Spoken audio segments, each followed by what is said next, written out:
Hello and welcome to this session. So in the previous section, we discussed key concepts related to demand and supply. And in this section, the main objective is to use this framework and to using this framework, understand how prices are determined in a competitive market. So mainly our focus will be on price determination. That will be the main focus in this today's discussion. And subsequently, we will move to the related concept that is called market power elasticity concept, which will be covered in the subsequent section. So coming to the first part, the determination of price. So the determination of price takes place through the market mechanism, that is by the free play of demand and supply. So markets, as I mentioned, markets depends on forces of supply and demand. So with the term market is a platform where a group of buyers and sellers of a particular good or service meet. So it can be a virtual or a very physical form of market as well. But more importantly, it's a platform where group of buyers and sellers interact. So our main focus is that how buyers and sellers interact in a market. So this one is the useful in examine how any event or price policy will affect a market.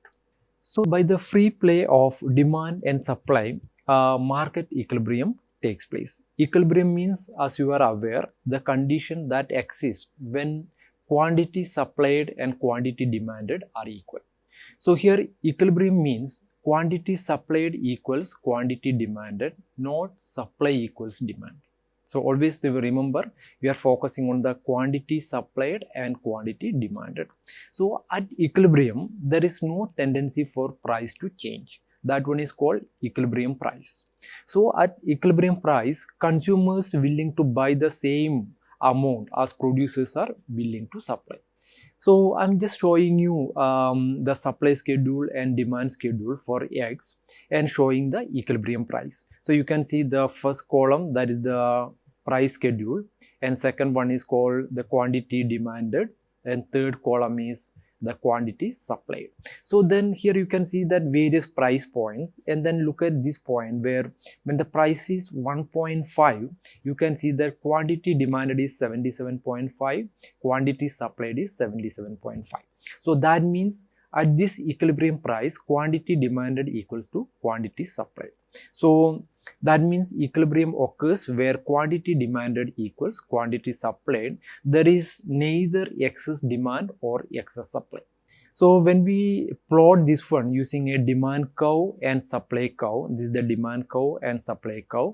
So when we plot this one, we are going to get this is the equilibrium point, that the equilibrium price is 1.5 and the quantity demanded and quantity supplied is this one. This amount, that the 77.5, it can be plotted here. So that means at this point, when the demand curve intersects with the supply curve, there is market equilibrium. At market equilibrium, quantity demanded equals quantity supplied. So in this example, the equilibrium price is where the demand and supply curves intersect. So at all prices below the equilibrium price, there is excess demand. We will discuss this in detail. And all prices above equilibrium, there is excess supply. So if you take it individually, this is the demand equation and this is the supply equation. So when we intersect this one, when we equate this one, that the quantity demanded equal to quantity supplied, then we are going to get the equilibrium price. So when you interact both, that means this one quantity demanded. So at equilibrium, you know that quantity demanded is equal to quantity supplied. So just take quantity demanded here is 40 minus 2p equal to the supply. Supply is minus 20 plus 2p. When you equate this, then you will get the quantity, because this is the q is quantity demanded is equal to q quantity supplied. Then when you equate this one, you will get the price here. What is the quantity, what is the quantity you will get, from there you can calculate the price. So simply here what you see that, you can see that here the quantity demanded and quantity supplied separately given. When you equate this one, yeah, you are going to get the quantity demanded, that the P is equal to 15, and quantity supplied and demanded is 10.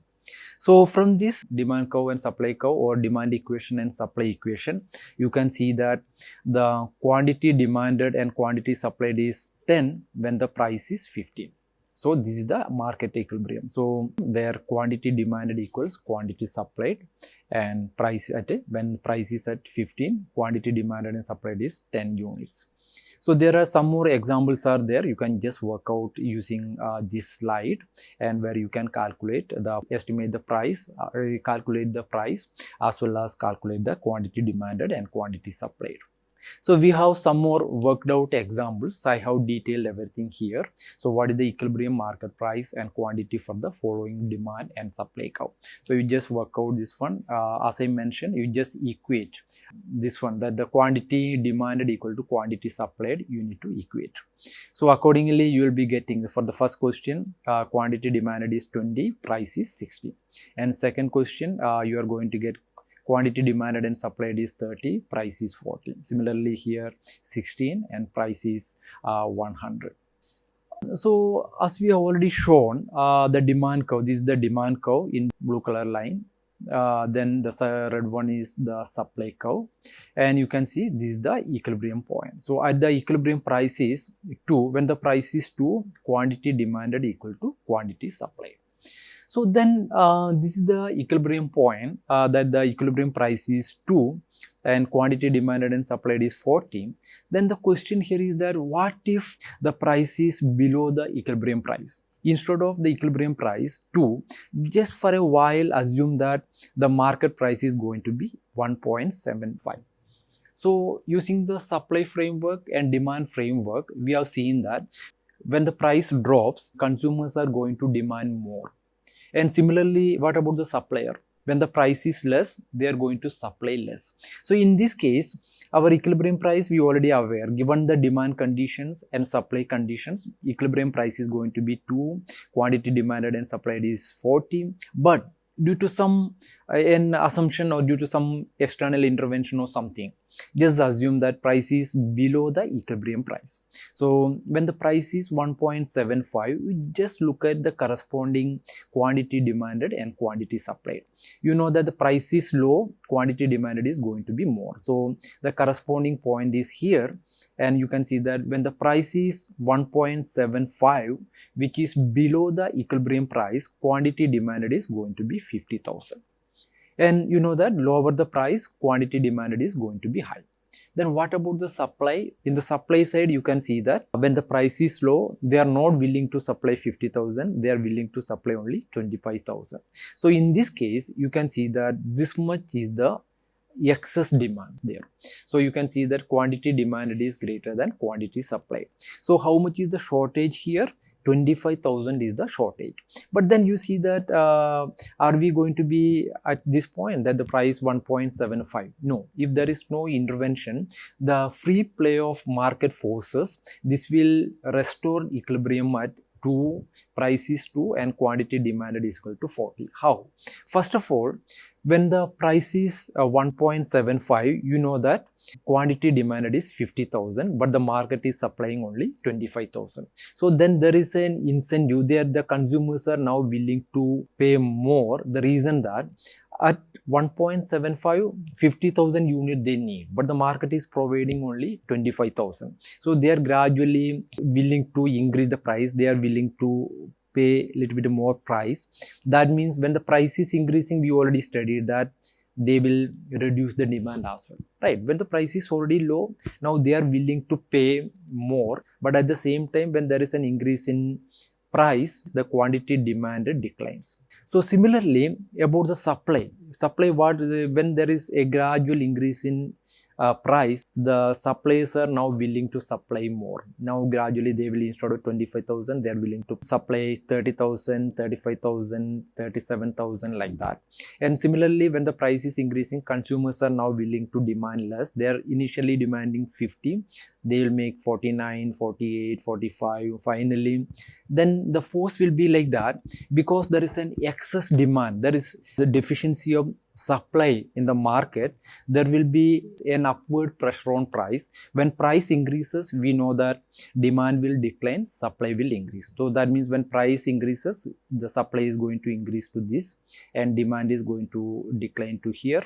So that means when the price keep on reaching this point, finally we are going to reach to this point. So this is the point of movement. So finally equilibrium will be restored. So when there is an excess demand. So similarly, what if the equilibrium market price is above the equilibrium price? Suppose the market price is, for example, 3. So when higher the price, obviously you know that there will be excess supply, because the suppliers are more happy because of high price, because the equilibrium price is only 2, but the market price is going to be 3. So that means at the higher price, they are willing to supply 65,000, but at the higher price, you know that consumers are going to demand only 25,000. In this case, because the price is very high and the suppliers are willing to supply 65,000, but the takers are there, less number of takers, because the consumers here want to buy only 25,000. So you can see here that actually nearly 40,000 excess supply is there. So because of that, they will reduce the price. Suppliers are willing to reduce the price, and when the price is reduced, you know that gradually they are willing to, the consumers are willing to buy more. So finally the movement will be like that. When the price is reduced, suppliers, obviously when the price declines, there will be downward pressure on price, and then suppliers are gradually, their willingness to supply also declines from 65,000 to gradually it moves to this direction.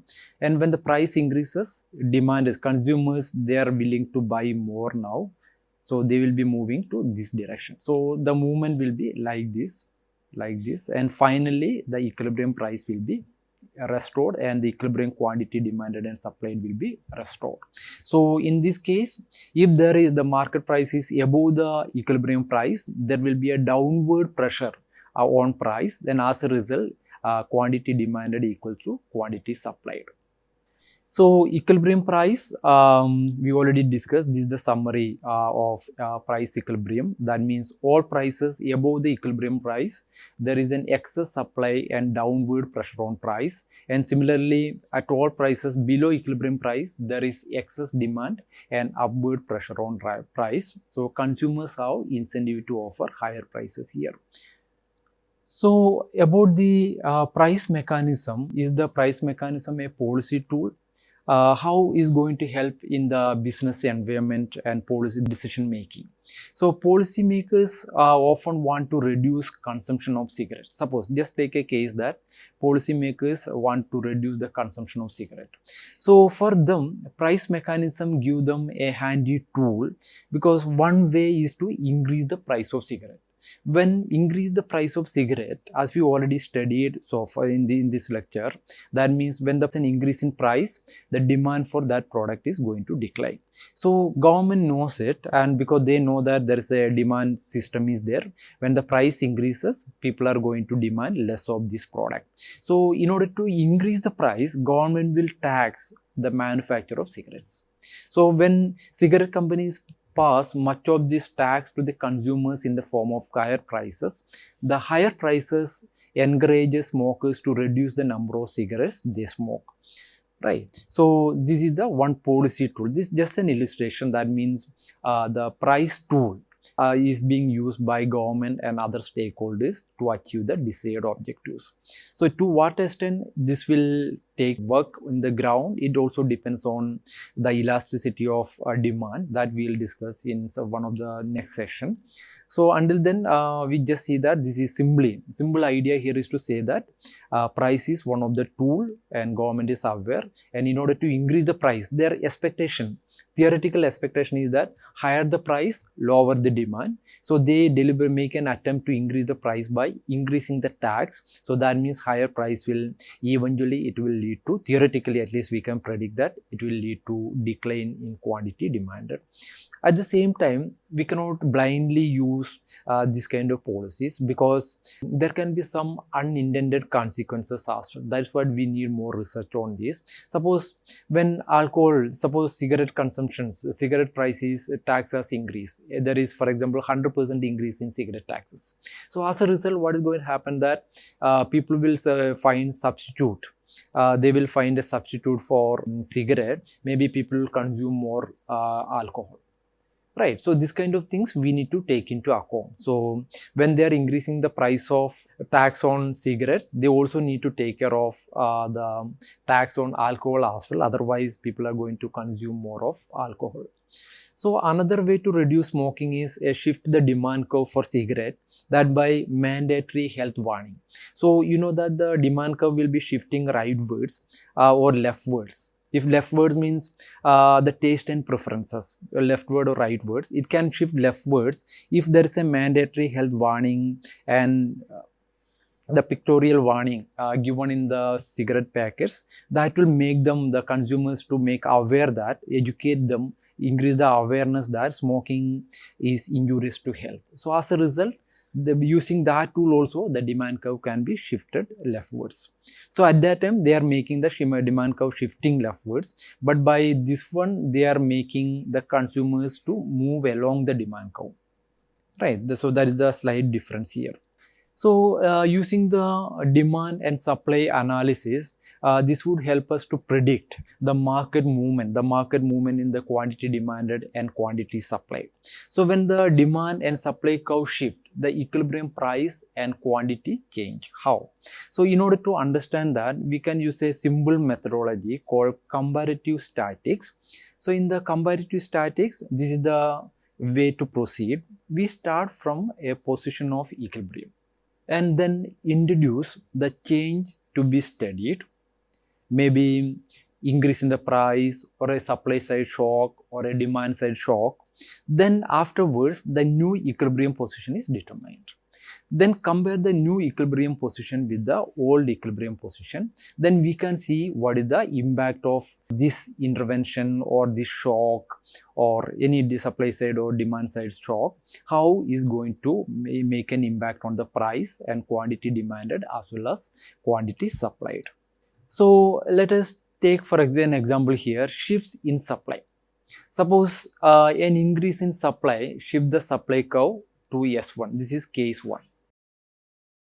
So there is an increase in supply raises equilibrium quantity but lowers prices. How?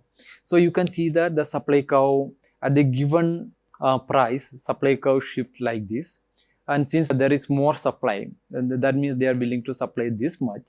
And you know that at this price, they are willing to demand only this much and not this much, right? They are willing to demand only this much when the price is P0. And there is supply curve was shifted. Maybe there is a decline in cost of production or maybe technological enhancement. Now they can produce more. Just think about computers, smartphone and tablets. It's a kind of electronic gadgets. And these days, you know that the cost of production has declined. At the same price, they are willing to supply this much more. So, but there is no change on the demand side. So, as a result, what happened that they are willing to demand only this much. Then the firms will be willing to reduce the price. There will be decline in price. When the price declines, the quantity demanded increases. So now this is going to be the new equilibrium point, because the demand curve remaining same. The intersection is old demand curve that hasn't changed, and it intersect with the new supply curve, and then this is the new equilibrium price. So from this, what you can see that the quantity demanded increase from Q0 to Q1, price drop from P0 to P1. So as a result, if there is an increase in supply, maybe due to decline in the cost of production, they are willing to supply more. The likely implication in the market is that, assuming that there is no change in demand condition, so then what is going to happen that the price is going to decline and quantity demanded also going to increase. Quantity demand, they move along the same demand curve. And similarly, just take an example. real example from 1998 from South America, that is the breeze happened in 1990s from South America. In the coffee market, what happened that freeze is adverse for coffee production. So before the freeze, the coffee market was in equilibrium, but the price is equal to 1.2. This is the equilibrium price, and the equilibrium quantity demanded and supplied is 13.2, right? So this is the initial equilibrium position. And after the freeze, you know that after the freeze, because of the freeze, there is declining production, and as a result, supply has declined. So at this price, now they are willing to supply only this much, but because there is a decline in production. So what happened now? Because at this price, they are willing to demand this much, but willing to supply only this much. So then there will be an upward pressure on price. Then finally, the new equilibrium position will be here. The new supply curve intersect with the demand curve here, and the market equilibrium is at 9.9. That is the quantity demanded and supplied, and the price is 2.4. So this is how market shock, the supply side shock, changes the market dynamics. So what you can see from this real example is that quantity demanded and quantity supplied declined to 9.9 from 13.2, and the equilibrium price is 2.4 instead of 1.2.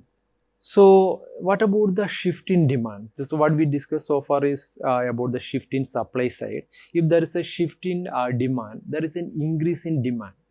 So an increase in demand shift the demand curve to rightwards from D0 to, it shift from D0 to D1. This is the new demand curve. So the initial equilibrium position is here, and because there is an increase in demand, shift in the demand curve rightwards, it shifts here.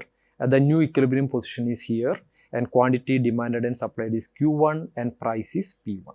So that means when the supply remaining constant, supply conditions on the supply side, when things are remaining constant, if there is a sudden increase in demand, maybe during COVID time, you know that there is a sharp increase in the demand for face mask, and similarly so many related products demand, life protector, kind of things, so many protective gear demand was there. So as a result, you can see that the demand curve will be shifting rightwards. So then the price is going to increase, then quantity demanded and quantity supplied also increases. So here clearly you can use the framework of supply and demand, right? Even change only, you can see here that the change only in quantity demanded, demand condition or the quantity demanded, there is an increase in demand. As a result, the curve is shifting. Then as a result, the quantity demanded and quantity supplied as well as price changed in these conditions. And if you plot this one, what if there is equivalent increase in demand and supply? Suppose the demand curve shift rightwards like this, and supply curve also, the demand curve shift rightly like this, and supply curve shift like this.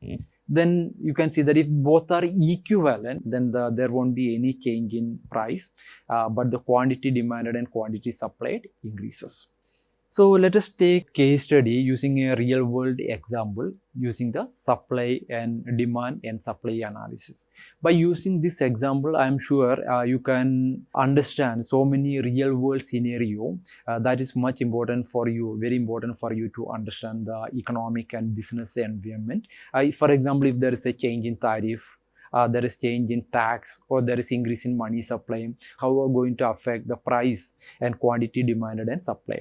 So using the demand and supply analysis, taking one of the very simple example, let us illustrate how we can understand the real world. So I'm giving you an example about the two products that you are so much familiar, the price of X and price of a college education. So from in our example here, from 1970 to 2007, what we can see that the real price of X fell by 49%, while the real price of college education rose by 105%. So in this condition, let us see how the demand and supply of college education and X changed. So first think about the supply and demand for X. On the supply side, what happened over time was mechanization of the poultry farms sharply reduced the cost of producing eggs. So as a result, the supply curve shifted to the right. And about the demand side, there is a decrease in demand for eggs. I am not talking about the decrease in quantity demanded for eggs. At the given price, there is decrease in quantity, decrease in demand. So that means there is over time, the demand curve for eggs shifted to the left as a more health conscious population tended to avoid eggs. So, and about the supply and demand for college education. So over time, there is decrease in, at the given price, there is decrease in supply of education. So as for college education, increases in the cost of equipping and maintaining modern classrooms, laboratories, libraries, along with the increase in faculty salaries, push the supply curve up, that to the left. During this period, there is increase in demand for education. The demand curve shifted to the right as a larger percentage of a growing number of high school graduates decided that college education was essential. So that means what I am talking about here, the supply and demand, mainly at the given price, about the supply and demand for eggs, supply of egg increase and supply demand for egg declines. But in the case of college education, there is at the given price, supply of education decline and demand for college education increase even at the same price. And but importantly, you need to remember, in absolute terms, the demand and supply of both eggs and education have increased over time. So when we plot this one, let us first start with the market for eggs. So the initial equilibrium position is this position when the price was 0.61. But because the mechanization of the poultry farms, now the supply curve has shifted rightwards. They are willing to supply more. So because of there is excess supply, they are willing to reduce the price. There is a price has dropped to this point. And what about the demand curve? Because of the health consciousness, at this price, the consumers are willing to demand less. They are willing to demand less. But since the price has already declined, so then they will be moving this position. Finally, at the same time, the curve will be a curve shifted here. And now this is going to be the new equilibrium position. So in this position, this is the intersection of the new supply curve and new demand curve. What you can see that the quantity demanded and supplied has increased here to 7,400 and the price also declined. This is about the demand and supply of egg market. So importantly here, the growth rate of supply outweighed the growth rate of demand. Right. So as a result, more quantity of eggs are demanded and supplied, but at a very low price. Then what about the college education? So in the college education, this is the initial demand and supply. Price was this 2,530. Quantity demanded and supplied was 6.9. And because of the reason which we mentioned, because of the increase in the cost of production in the education, the supply curve, it shifted leftwards. At this price, now they are willing to supply less. But at the same time, what you can see that actually because of that, there is increase in upward pressure on price. But at the same time, the consciousness, because people are well aware of the importance of education, they are willing to invest, willing to pay more for education. As a result, at the same price, now they are willing to demand more. So then what you can see that this is the new supply curve and this is the new demand curve, and then this is the new quantity demanded and supplied. But what you can see that the quantity demanded and supplied of college education has increased, but at a higher price, right? So you can see that the price has doubled, more than doubled during this period. But at the same time, you can see the change. In the eggs market, there also quantity demanded and supplied increases, but the price has dropped because of the cost of production has declined. But here, the quantity demanded and supplied increases, but the price has doubled. Price has become more than double because cost of production of education has decreased, but the demand for college education that outweighed the decline in supply. That's why they are. But a higher price, always there is an incentive for the educational institutions to provide more of education output.